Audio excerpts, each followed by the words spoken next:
You know what they say about assuming, right? It makes an ass out of you and me. Well, in this case, it just made a complete and total ass out of my soon-to-be ex-wife and her flavor-of-the-month boyfriend, because they assumed that just because we lived in a house, and just because her name was on the mailbox, that she actually had the legal right to sell it out from under me. Oh, the audacity, folks. The absolute, unmitigated audacity of these people. Honestly, I almost feel bad for them. Almost. But then I remember how they tried to leave me homeless and bankrupt, and I think, nah, let them burn. So, let me set the stage for you because you need to understand the level of financial gymnastics I had to do to protect myself from this woman, way before the betrayal even happened. I'm a real estate attorney, okay? That is what I do. I look at contracts, I look at deeds, I look at trusts, and I find the loopholes that people try to exploit. So, when I married Jessica 5 years ago, I wasn't blinded by love. I was looking at the assets and liabilities column. And let me tell you, Jessica was a liability. She was beautiful, sure,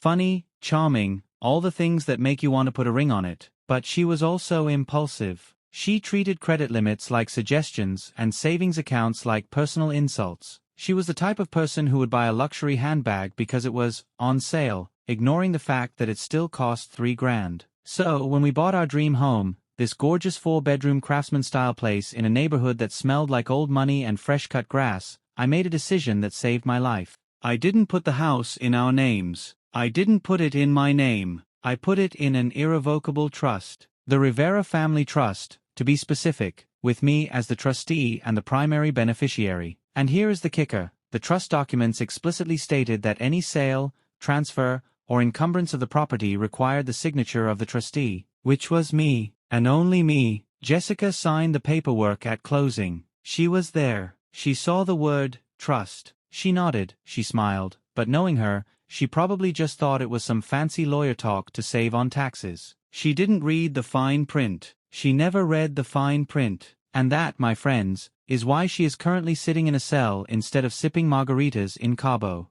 Fast forward to 6 months ago, and things are getting rocky. Jessica is coming home late, smelling like expensive cologne that definitely isn't mine. She is guarding her phone like it contains the nuclear launch codes. And she is suddenly very interested in our finances, asking questions like, how much equity do we have in the house? And, if we sold it today, how fast could we get the cash? Red flags, right? Literal, giant, waving red flags. But I played it cool. I wanted to see where this was going. So, I hired a PI because I don't play games, and within a week, I had a dossier thick enough to choke a horse. Turns out, Jessica had reconnected with her high school sweetheart, Mark. Now, let me tell you about Mark. Mark is the kind of guy who peaked in senior year and has been trying to reclaim that glory ever since. He drives a leased sports car he can't afford. He talks about crypto like he is Warren Buffett, but he probably doesn't own a single coin. And he was currently crashing on his friend's couch because his last get-rich-quick scheme went bust. Perfect match for Jessica, apparently. So, I'm sitting on this information, waiting for the right moment to drop the hammer, when things start getting weird at the house. I come home one day, and half the furniture is gone. I ask Jessica about it, and she says, "Oh,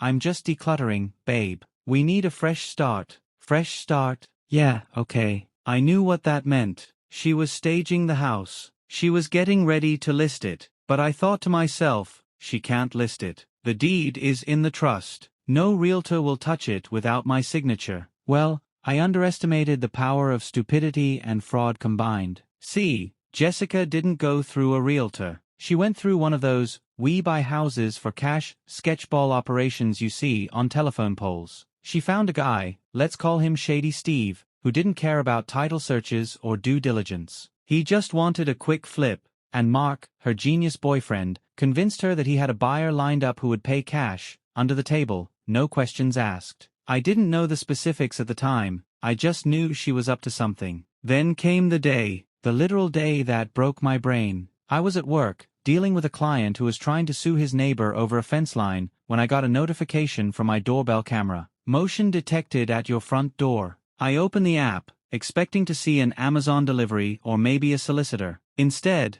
I see a moving truck. Not just a van, a full-sized 18-wheeler parked in my driveway. And guys are hauling my sofa, my TV, my dining table out the front door. And standing there, supervising the whole thing like she is the Queen of Sheba, is Jessica, holding hands with Mark. I almost dropped my phone. I called her immediately, straight to voicemail. I called again, voicemail. I texted her, what the hell is going on? No reply. So, I did what any rational person would do. I left work, told my secretary to cancel my afternoon, and drove home, breaking about 17 traffic laws on the way. When I pulled up, the truck was almost full, and there was a new car in the driveway. A flashy red convertible that looked like it cost more than Mark's entire life earnings. Mark was leaning against it, looking smug, wearing sunglasses even though it was cloudy. Jessica was signing some papers on a clipboard handed to her by a guy in a cheap suit who looked like he sold used cars that had been in floods. I got out of my car and walked up the driveway, my blood boiling but my lawyer brain turning on ice-cold mode. Jessica, I said, calm as a bomb waiting to go off. What are you doing? She jumped, looking guilty for a split second, before Mark squeezed her hand and she steeled herself. Oh, Julian, she said, putting on this fake sad voice. I didn't think you'd be home so early. We are leaving, Julian. I sold the house. Sold the house, I repeated, looking from her to Mark to the guy in the cheap suit who was looking a little nervous now. You sold the house? Yeah, Mark chimed in, stepping forward and puffing out his chest like a rooster protecting the hen. It is done, man. We got the cash. The papers are signed. You have until sundown to get your personal crap out, otherwise, it is ours. Ours? I looked at him, this man who was wearing ripped jeans and a t-shirt that was 2 sizes too small, and I just laughed. I couldn't help it. It was a dark, bitter laugh, but it was real. You think you own this house? I asked him. Yeah, bro, Mark sneered. Jessica signed the deed over. We found a cash buyer. I bought it from her. Flip deal, you know, business. You wouldn't understand business. Oh, Mark, you sweet, summer child. You have no idea what business is. I looked at the guy in the suit. Who are you? I am the notary, he mumbled, taking a step back. I just witnessed the signature. She had the deed. Date. What deed? Jessica reached into her purse and pulled out a piece of paper, waving it at me like a flag. See, Julian, I found the copy of the deed in your office. The one that says we own the house. I signed it over to Mark. He paid me cash from his investors. And now we are done. I'm taking my half and we are moving to Cabo. Bye. I squinted at the paper. Even from here, I could see what it was. It was a copy of the old deed, the one from before the transfer to the trust. Or maybe it was a forgery she'd cooked up. Either way, it was worthless. Toilet paper, essentially. Jessica, I said, stepping closer. Do you remember 5 years ago when we sat in that title office? Do you remember signing the documents that put this house into the Rivera family trust? She rolled her eyes. Oh God, with the lawyer speak again. It doesn't matter, Julian. My name was on the mortgage, so I can sell it. No, Jessica. That is not how property law works. That is not how any of this works. You can't sell something you don't own. Mark stepped in, getting in my face. Look, buddy, the deal is done. The money has changed hands. I gave her $300,000 cash, my investors' money, and she signed the quitclaim deed. This is my house now. Get off my property or I'm calling the cops. $300,000? The house was worth $800,000 easily. She sold it to him for pennies, probably thinking she was getting away with a heist, and he thought he was getting the deal of the century. They were both scamming each other, and neither of them realized the whole thing was void ab initio. That means void from the start.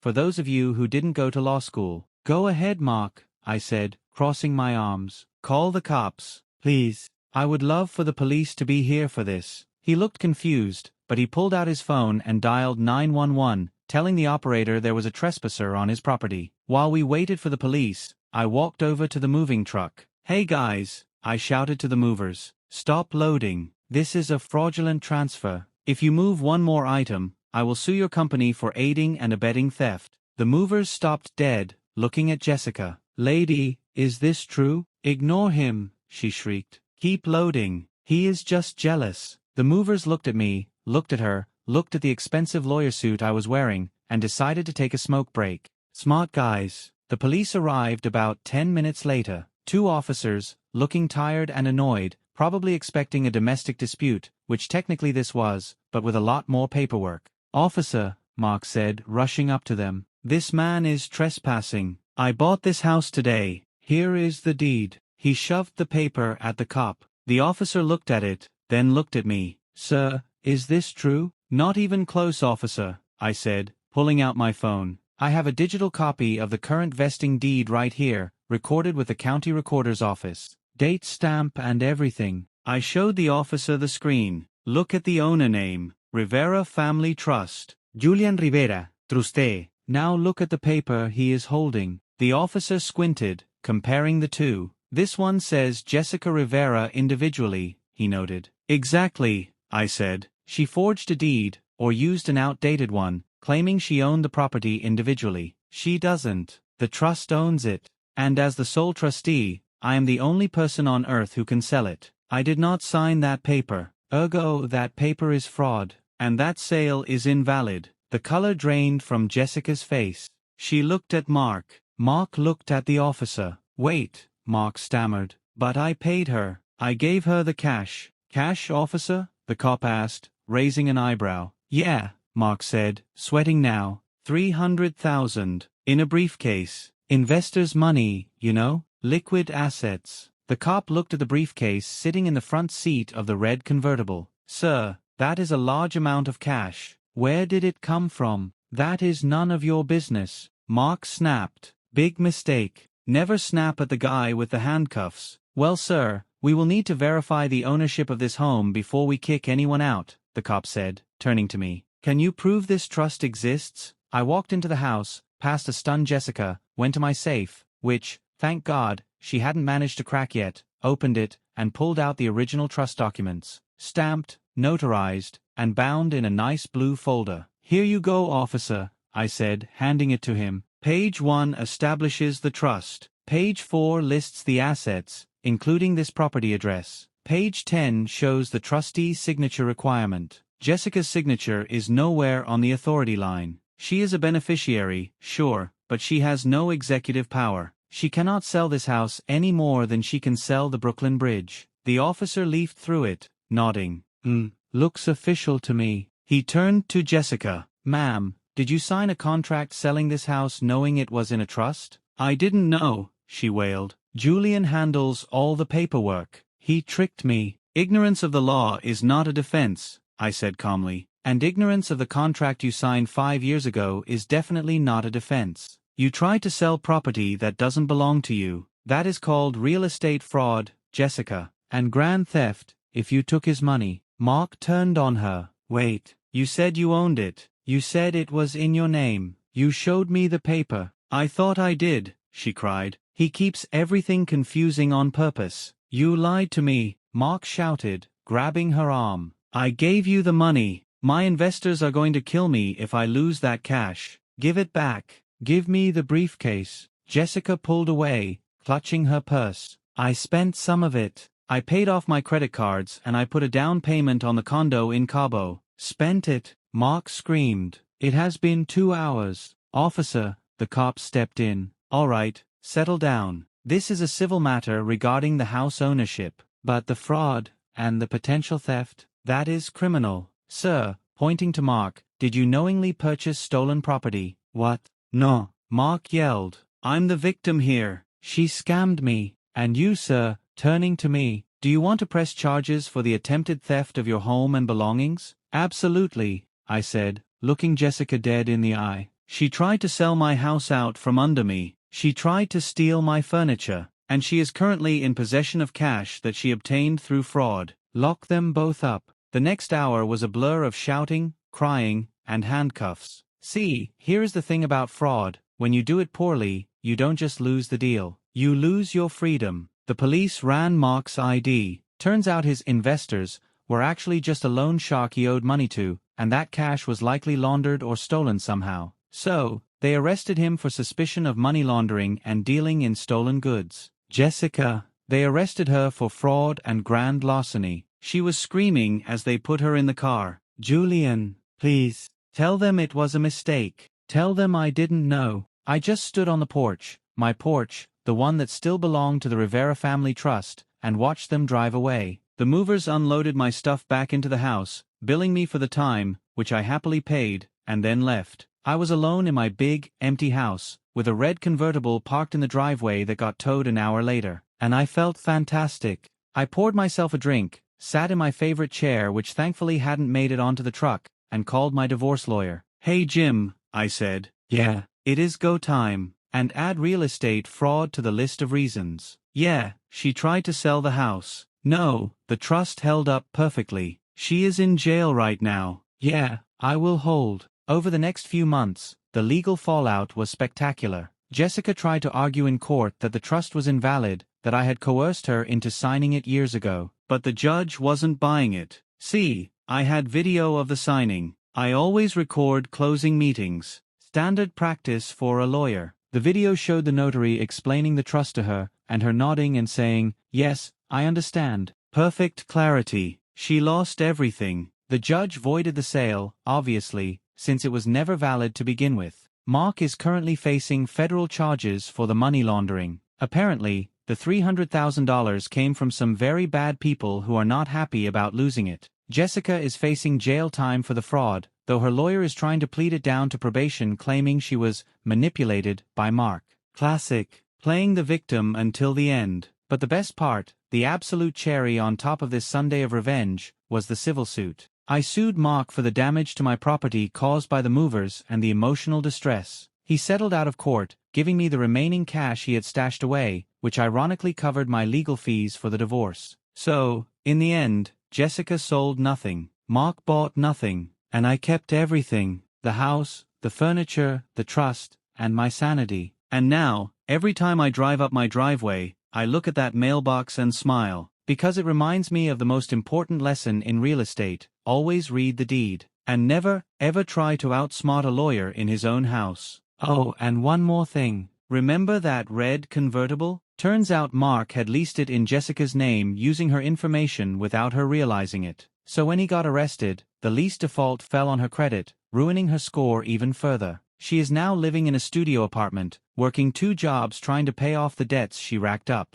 While I'm renovating the kitchen with the money I saved by not having to pay her alimony. Yeah, the judge waived alimony because of the attempted grand larceny. Funny how criminal behavior voids spousal support obligations, isn't it? So fellas, if you take anything away from this, let it be this: protect your assets. Put it in a trust. Keep your receipts. And if your wife suddenly wants to sell the house for cash to a guy wearing sunglasses on a cloudy day, check the deed. Check the bank accounts. And maybe, just maybe, call the cops. Because the only thing sweeter than love is watching a scammer get scammed by their own stupidity. I mean, honestly, think about the logistics of what she tried to do. She really thought she could just hand over a piece of paper she found in a drawer, and that would override years of estate planning? It is like trying to pay for a Ferrari with Monopoly money and getting mad when the dealer calls security. And Mark, oh Mark, the investor genius. He didn't think to do a title search. He didn't think to call a title company. He just handed over a briefcase of dirty money like he was in a bad Miami Vice episode. That is the level of intellect I was dealing with. Dealing with these two was like playing chess against a pigeon. They knock over the pieces, crap on the board, and then strut around like they won. Meanwhile, I'm just sitting there with a checkmate waiting for them to notice. The divorce proceedings were a nightmare, of course. Jessica cried every time we went to court, wearing simple clothes trying to look like the poor, downtrodden housewife. But the evidence was overwhelming. The trust documents were bulletproof. I had drafted them myself, after all, and I made sure there were no loopholes, no trapdoors, nothing she could wiggle through. Her lawyer, a public defender because she couldn't afford anyone else, looked exhausted every time he saw me. He knew he had a losing case. He tried to argue that the house was marital property and therefore she had a right to half the value. Sure, I said. She has a right to half the value as a beneficiary of the trust, subject to the terms of the trust, which state that if a beneficiary acts against the interest of the trust, i.e., tries to fraudulently sell the assets, they forfeit their beneficiary status. Boom. Clause 14, Section B. Read it and weep. Jessica literally wept when the judge read that part out loud. Forfeiting her interest in the house meant she walked away with zero, absolutely zero equity. 5 years of marriage and she left with nothing but her clothes and a criminal record. And you know what? I don't feel guilty, not even a little bit. Because she didn't just try to leave me. People leave people all the time. That is sad, but it happens. She tried to destroy me. She tried to take the one thing I had worked hardest for, the home I built, the sanctuary I created. She wanted to cash it out for a few months of partying in Cabo with a guy who couldn't even spell investment correctly. That is not just a breakup. That is an act of war. And in war, you don't show mercy to the enemy who is trying to burn your village down. You put out the fire, and you capture the arsonist. And that is exactly what I did. The house is quiet now, the way I like it. I got a new dog, a German Shepherd named Justice, because I appreciate irony. He patrols the yard and barks at anyone who looks suspicious, which includes pretty much everyone Jessica used to hang out with. I'm dating again too, but let me tell you, the vetting process is a lot stricter now. First date question isn't, what is your favorite color? It is, do you understand the concept of irrevocable trusts, and do you have a criminal record? If they pass that, maybe we can get coffee. But honestly, I'm enjoying the peace. I'm enjoying the fact that when I come home, the furniture is where I left it, and there are no moving trucks in the driveway. Well, except for the one I hired to bring in the new leather sectional I bought with the money Mark paid me in the settlement. That couch is the most comfortable thing I have ever sat on. It feels like victory. It smells like justice. And every time I sink into it, I raise a glass to the Rivera Family Trust, the real MVP of this story. So, to all the Jessicas and Marks out there thinking you can pull a fast one on the person who handles the paperwork, think again. Because while you are playing checkers, we are playing 4D chess, and we are always 5 moves ahead. And to everyone else,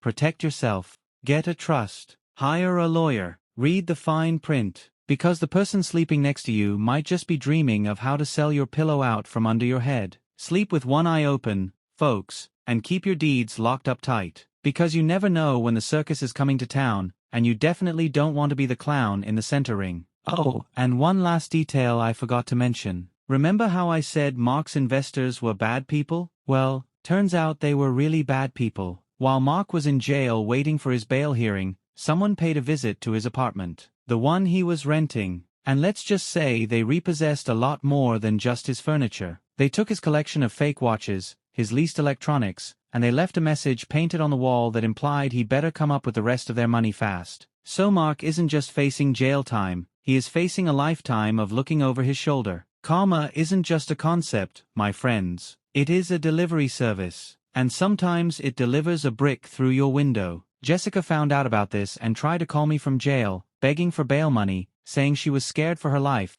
saying Mark's debt was going to fall on her. I just listened to her voicemail, deleted it, and went back to grilling steaks on my patio. Not my circus, not my monkeys, and definitely not my debt. She wanted the bad boy lifestyle? Well, she got the whole package. Danger, debt, and disaster. Enjoy it, sweetheart. You earned it. Meanwhile, I'm refinancing the house under the trust to get a lower rate, and using the savings to take a trip to Italy. Solo. No drama, no fraud, just pasta and peace. Because that is what happens when you win. You get to enjoy the spoils, while the losers sit in a cell thinking about where it all went wrong. And trust me, they have a lot of time to think about it. Maybe they will learn something, but I doubt it. Stupid is as stupid does. And selling a house you don't own is about as stupid as it gets. So cheers to the trust, cheers to the law, and cheers to me, the guy who kept his house, his money, and his dignity while the world burned around him. It is a good life,